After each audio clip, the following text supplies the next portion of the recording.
অনেকেই একটা কথা জিজ্ঞেস করেন যে ইউরোপের টুরিস্ট ভিসার জন্য ব্যাংকে কত টাকা রাখতে হয় বা ব্যাংক স্টেটমেন্টে কত টাকার ব্যালেন্স রাখতে হয়। আসলে সেটা ডিপেন্ড করে আপনি কোন দেশে যাচ্ছেন বা কতজন যাচ্ছেন, আপনি একা যাচ্ছেন না সাথে ফ্যামিলি যাচ্ছে, আর কত দিনের জন্য যাচ্ছেন। আসলে ব্যাংক স্টেটমেন্টের যে বিষয়টা হচ্ছে এমন যে আপনি কোন দেশে যাচ্ছেন সেই দেশে আপনি কতদিন থাকবেন, সেই খরচের যে অ্যামাউন্ট আছে তার ডাবল টাকাটা রাখলেই হয়। যেমন আপনি যদি কোনো দেশে 7 দিন থাকেন বা 10 দিন থাকেন, তো 10 দিনের জন্য আপনি একা থাকলে সেই ক্ষেত্রে দেখা যায় যে আপনার যদি 3 থেকে 4 লাখ টাকা খরচ হয়, তাহলে আপনি 8 থেকে 9 লাখ টাকার মতো রাখবেন। মানে এমনভাবে টাকাটা রাখবেন যে খরচটা হবে, যে খরচের যাতে দ্বিগুণ টাকাটা ব্যাংক স্টেটমেন্টে লাগে। একেবারে 50 লাখ, 60 লাখ, 1 কোটি, 1.5 কোটি টাকা রাখতে হবে, বিষয়টা ঠিক এমন না।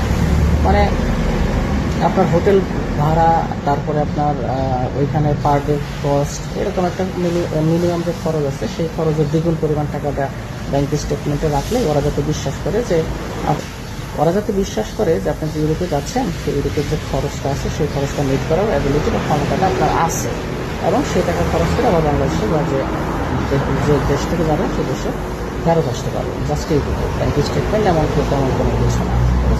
অনেকেই একটা কথা জিজ্ঞেস করেন যে ইউরোপের টুরিস্ট ভিসার জন্য ব্যাংকে কত টাকা রাখতে হয় বা ব্যাংক স্টেটমেন্টে কত টাকার ব্যালেন্স রাখতে হয়। আসলে সেটা ডিপেন্ড করে আপনি কোন দেশে যাচ্ছেন বা কতজন যাচ্ছেন, আপনি একা যাচ্ছেন না সাথে ফ্যামিলি যাচ্ছে, আর কত দিনের জন্য যাচ্ছেন।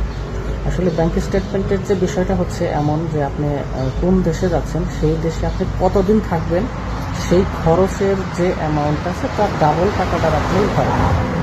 যেমন আপনি যদি কোনো দেশে 7 দিন থাকেন বা 10 দিন থাকেন, তো 10 দিনের জন্য আপনি একা থাকলে সেই ক্ষেত্রে দেখা যায় যে আপনার যদি 3 থেকে 4 লাখ টাকা খরচ হয়, তাহলে আপনি 8 থেকে 9 লাখ টাকার মতো রাখবেন। মানে এমনভাবে টাকাটা রাখবেন যে খরচটা হবে, যে খরচের যাতে দ্বিগুণ টাকাটা ব্যাংক স্টেটমেন্টে লাগে। একেবারে 50 লাখ, 60 লাখ, 1 কোটি, 1.5 কোটি টাকা রাখতে হবে, বিষয়টা ঠিক এমন না। মানে আপনার হোটেল ভাড়া, তারপরে আপনার ওইখানে পার ডে কস্ট, এরকম একটা মিনিমাম যে খরচ আছে সেই খরচের দ্বিগুণ পরিমাণ টাকাটা ব্যাংক স্টেটমেন্টে রাখলে ওরা যাতে বিশ্বাস করে যে আপনি যে ইউরোপে যাচ্ছেন সেই ইউরোপের যে খরচটা আছে সেই খরচটা মিট করার অ্যাবিলিটি বা ক্ষমতাটা আপনার আছে, এবং সেই টাকা খরচ করে আবার বাংলাদেশে বা যে দেশ থেকে যাবেন সে দেশে ফেরত আসতে পারবেন। জাস্ট এইটুকু, ব্যাংক স্টেটমেন্ট এমন কোনো কিছু না।